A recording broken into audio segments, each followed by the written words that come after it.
The next scary story we have is by Joey Green. Green, right? Yeah, it's Joey Green. And it's called The Lake Spooky Horror Short Film. Without further ado, let's get into, because I forgot to do this all the other times, the video.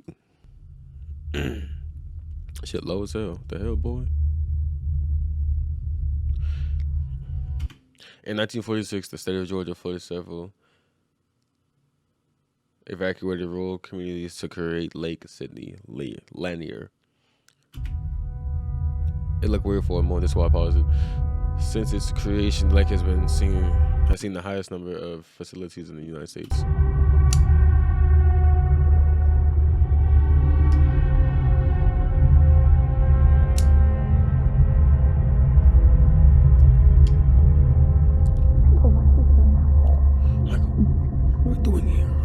It's romantic. Aren't there sharks out here? Aren't that lake?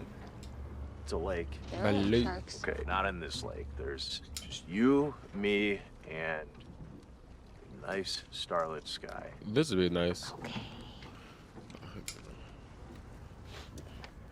Just Jamie. that'd be nice. You just have to remember to careful. Bring one of these with you. Do you remember the first time that we came out to this lake?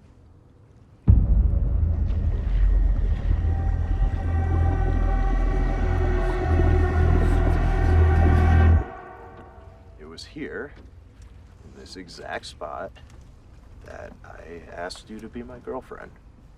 And you said yes. You were brave enough to come out here with me, so I was brave enough to ask you out. And Okay. because of that, we have each other. Yeah. Got the ring. Fuck off. Let them niggas be happy. So,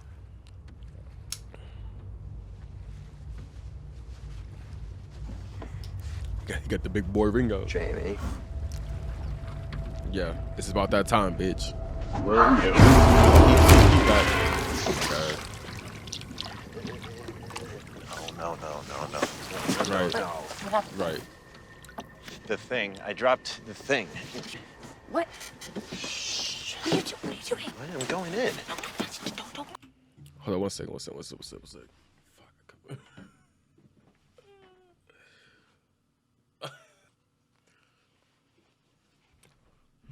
I don't want to admit it, but I cut myself playing with my own knife. Go in. You can't see anything. It's so dark. Okay, I'll be right back.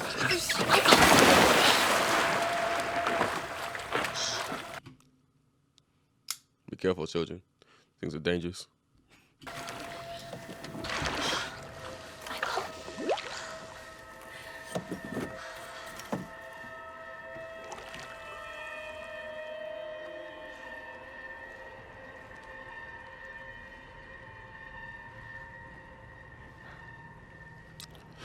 This dude good? Michael?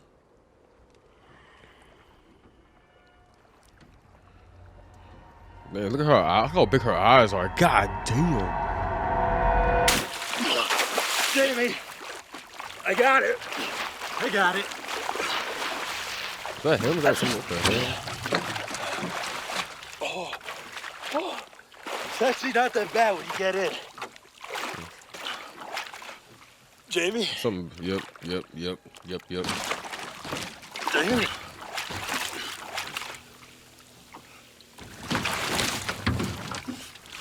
Bitch, where did you go? You didn't even make a noise when you left. Right. Jamie? Look, bitch, you trying to scare me? The hell you go?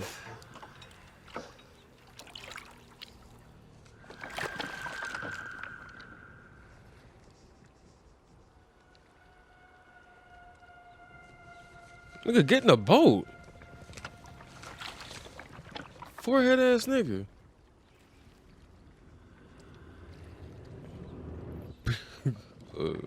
Get in the boat.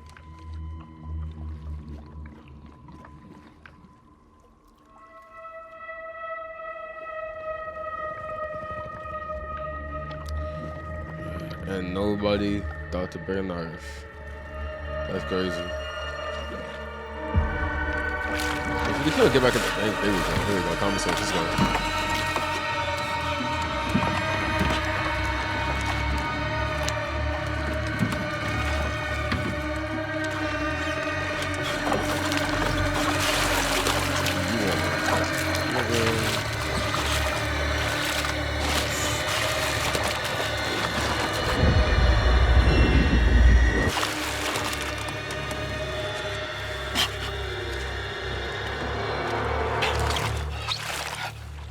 Is that your bitch face down? Face up? Day as hell. Bitch body. Jamie?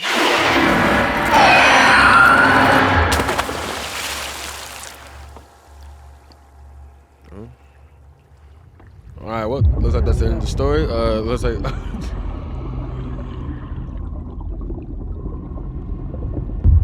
what else can happen?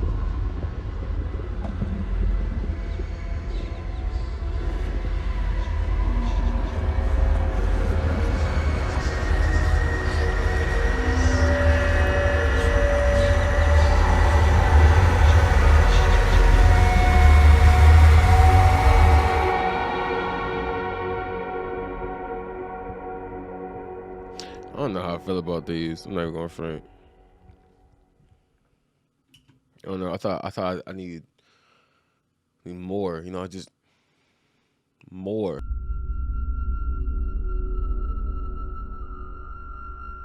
I know he will not let me down. Or at least I will at least be entertained. Pretty good. And just buy Onesie Entertainment. Aniga Onesie Entertainment. Onesie is Onesie. And it's I don't know why I just did all that. 2 horror short stories animated. Abandoned House and Psychopath. The Abandoned I'm not much of a House. storyteller, so bear with me. Onesie, you know damn well you shouldn't even put that in the goddamn video. You know damn well you the best, one of the best storytellers, boy. I know. It was just in the writing. During the 90s, In I the went through story. a very rough time in my life. After a failed marriage, I became a bit of a nomad, Try to pick up my wandering lighter. across country on foot with no particular destination. It was a stupid idea, but I was in a very hopeless place back then, and just looking to experience something new. I've been traveling down South Dakota and hitched a ride with a truck driver into Nebraska. For those of you who have never been to that state, there are large sections of land that go on for miles with nothing but cornfields lining either side of the road. We split ways at a rest stop, and I made my way into what I now know to be the Sand Hills of Nebraska. The Sand Hills region is one of the most isolated areas in the United States. And you just walking. 20,000 square miles of nothing but dunes and prairies. And you just walking. I huh? planned on hitchhiking my way to the nearest town and catching a bus to visit a friend I had in Omaha. But I found out the hard way that this stretch of road was not ideal for hitchhiking. I barely saw any cars going down this road, and the ones that did completely ignored me. You gotta stop. Jump. 12 hours jump, had passed, Jump out in front and of I them was running motherfuckers. low on food and water. I was utterly exhausted at this point, and I needed to find a place to rest for a while. I had about an hour left of daylight. Lucky for me, I happened to come upon an old farmhouse that was situated about a half mile away from the main road. What you gonna do? From a distance, I thought this place may have been occupied, but when I got closer, it was clear to me that this house was abandoned. Okay. This was around the fall, so weather in Nebraska wasn't terrible. However, the nights were a bit on the cold side, so I decided to hold up in this house for the night and continue my journey the next day. You better check I that had whole enough supplies place. to last me one more night. The house was your typical rotting husk. Smelled like mold, severe water damage, creaking floors, etc. The living room seemed to be the only decent place to settle down at, so I unpacked my sleeping bag and eventually Notice he didn't say he didn't check the whole area, the whole farmhouse. No, you guys check the whole farmhouse, everything, the back, the upstairs, check the surrounding area. You fucking up, brother. dozed off. Even though the surrounding area is just desert. I woke right? up to the sound of floorboards creaking. I immediately sat up and listened. I could hear several pairs of footsteps thudding all around the house. Several. They were coming from upstairs, downstairs, on the back porch outside, and even in the same room with me. But I didn't see a thing. I quickly got to my feet and walked over to the nearest window and peered out. What I saw was truly alarming and sent a wave of nausea through my entire body. Several cloaked figures were standing side by side. They appeared to be encircling the house. Because of the footsteps I heard, I thought there may have been people in the house with me. So in an effort to defuse things, I made another big brain decision and spoke up. Hello? I'm sorry if I'm trespassing. I was just looking for a place to rest for the night. I thought this place was abandoned. Again, I'm sorry. All the footsteps stopped at once. Do y'all hear this? Eerie silence followed. Do y'all hear? It was so quiet that I could have heard a mouse shitting in the corner. Do y'all hear this? I got this real bad feeling in my gut. You're fucked. So I reached into my backpack and pulled out my hunting knife. Let's go. Let's fucking go. I gathered the rest of my things and slowly moved out into the hallway. Aside from the mysterious figures outside, I was also thinking of what was making those footsteps inside the house. As I said, I heard several footsteps when I woke up, so I figured it wouldn't be long before I ran into someone inside the house. Right. But after combing the entire downstairs, I didn't see or hear anything. I could tell something was very off. That bad feeling I mentioned earlier intensified, despite the fact that I knew there was a bunch of weirdos in cloaks waiting for me outside. Something told me that if I didn't leave the house that very moment, something terrible was going to happen to me. The house was located in a wide-open clearing. Beyond the clearing was a barrier of tall grass. When I left through the front door, I stopped directly in front of the house. No matter which direction I looked, I saw another hooded menace blocking my way. I suddenly felt this heat on my back. I quickly turned around. I cannot explain how this happened. Moments before, I was inside that house, walking around, and it was now on fire. I backed away. I decided I was going to run through the figures and get the hell out of Dodge. But when I turned back around, they're gone. The figures were nowhere in sight. I knew it. Things were getting way too bizarre for me at that point. The only thing I knew for sure was that I had to get the fuck out of that place. When I got back out to the main road, I didn't stop walking until I finally got to a town, whose name I can't remember.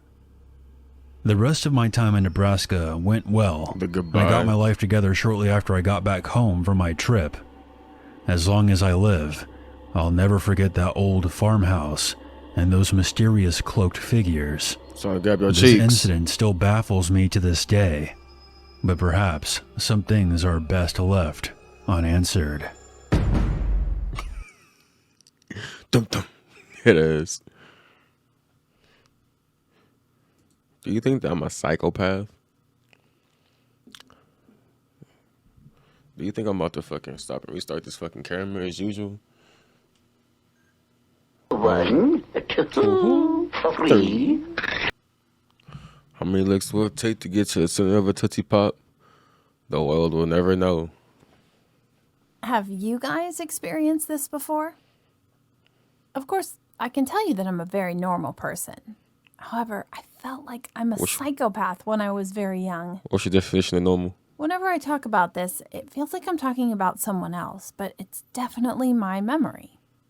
Let me tell you some of my childhood memories. I'm going to start my first story lightly. My mom said that when I was young, I would often pick up a few worms from the ground, bring them home, and divide them into a few pieces with a shovel. Secondly, I dimly remember it, but after fighting with my sister, I always couldn't hold back my anger. So I used to walk around with a blade cutter to make a rattling sound, putting the blade up and down. My third story is, just when I learned walking around, I happily went to greet my second sister bringing a knife when she came home. That's what my mom said to me too. She said I especially liked knives when I was young, and I don't know why. The fourth story, One day, my mom went to the bathroom to take a shower, leaving me alone in the living room. As I was a little child back then, I was watching TV, and there was a scene about a doctor who was doing surgery. And I guess I wanted to copy his motion with the same way. So I stabbed myself in the stomach with a knife a little bit. My mom came out of the bathroom at the same time, and of course she was very surprised and even shocked. She took me to the emergency room that day. I had a slight surgical scar on my stomach until when I was in elementary school, so that can be a proof that it's a literally true story. The fifth, I recently found an album in the wardrobe a few days ago. The pictures were mainly about me and my mom. However, some of my mom's pictures in the album were kind of weird. You It's cut like them out? her eyes were cut out as someone had purposely pierced it. "Hey, Mom, what's wrong with these pictures?" I asked her. And she answered, "When you were a kid, you would always get angry and pierce my eyes on every picture of me whenever you argued with me." My mom in those pictures was smiling pretty when she was young, but I've ruined all of them. I felt really sorry. When I wrote down like this, I thought I was crazy or something, seriously. But when I was talking with my mom about the past, I didn't believe that I did it. And finally, the last story is the main point of why I had to write this, because this is the one that only I remember and which is that my mom will never know. I still don't know why. Anyway, I was in elementary school at the time.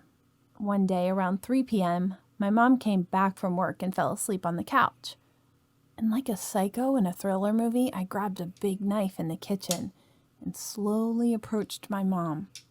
I went right in front of her and just stood there staring at her for a long time. At this time, I felt like it was me doing this, but on the other hand, it was not me. Then I remember that she twisted a little, as if she was going to wake up. And being surprised, I put the knife back in place. This story is a secret that I can never tell my mom, no matter how much time goes by. Yeah. Pretty goosebumps, huh? But there's something even more creepy.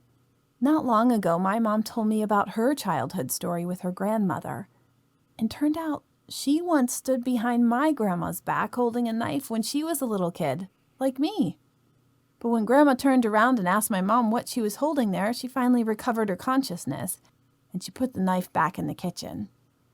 You see, it's a very similar story to mine.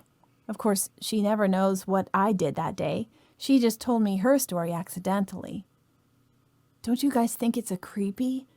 I'm just wondering if the psychopath's temperament is the reason of genetics influence.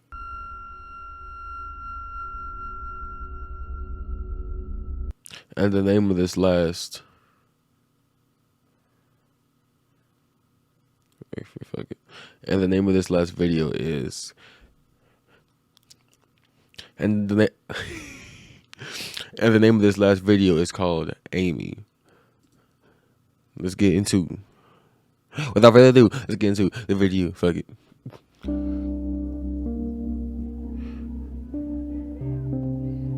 don't know why I just start doing that shit all the time. That shit's annoying to do all the time. How could you? How could you? I don't see how people have things that they do all the time and set in place. Like, bro, it's just so repetitious. What's good, Amy?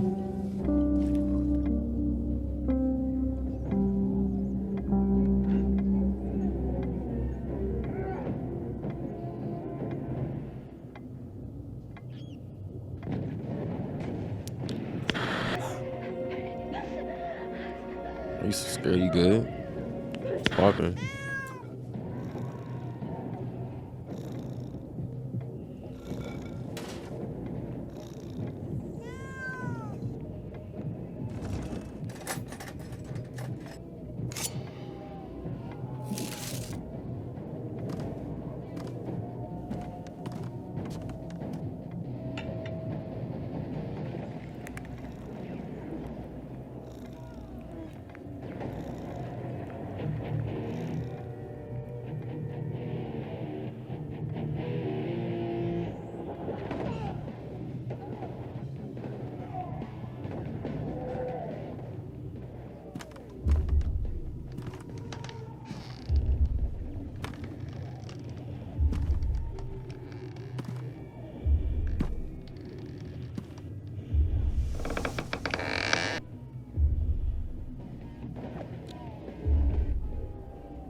Why you so scared? What's going on, dude?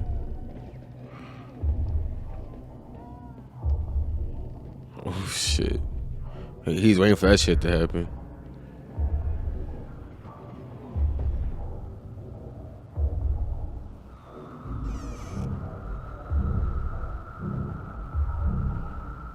Oh, fuck.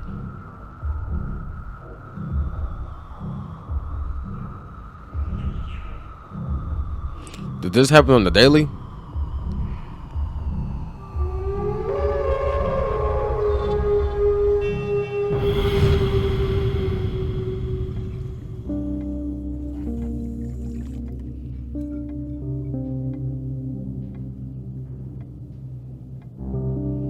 She being held by, I guess, her will or something? What's popping?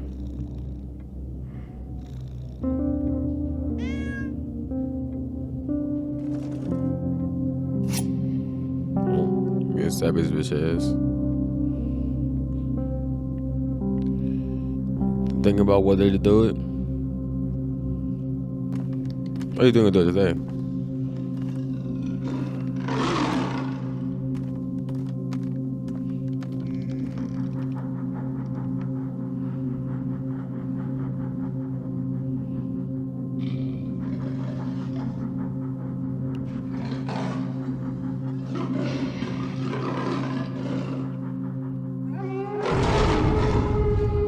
Stab his bitch ass. Put the nigga to rest.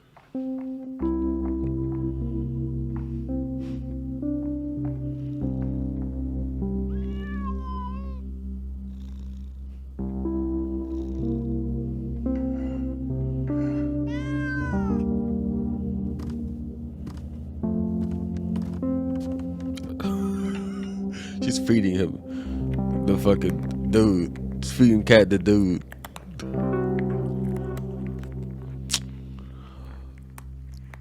Good. No, I like that one. That was a good one. Wasn't scary, but it was a good one. I like it. I don't know if we're really gonna get some scary ones, but I guess this is a cool little horror. Well, no, it's horror, but you know, it's just not scary. It's horror. It's just not scary. I still fuck with it. So maybe it's not gonna be. So I don't even know. It's not even scary. And it's scary. Nigga nights. Just like horror nigga nights. I don't fucking know. We'll find something. But peace out, niggas. Appreciate y'all for watching. I hope y'all have a good night, good day, good whatever time it is for y'all niggas. Peace out. No, I don't wear no Gucci, huh? No, I don't wear no Louis, huh? I ain't gonna wear no Supreme. And I never try no lean, huh? I wear a big bound like to skate. I wear Vans and I do my dance. I like Levi's, I shout wise. Can I get a Men's 10 in my size?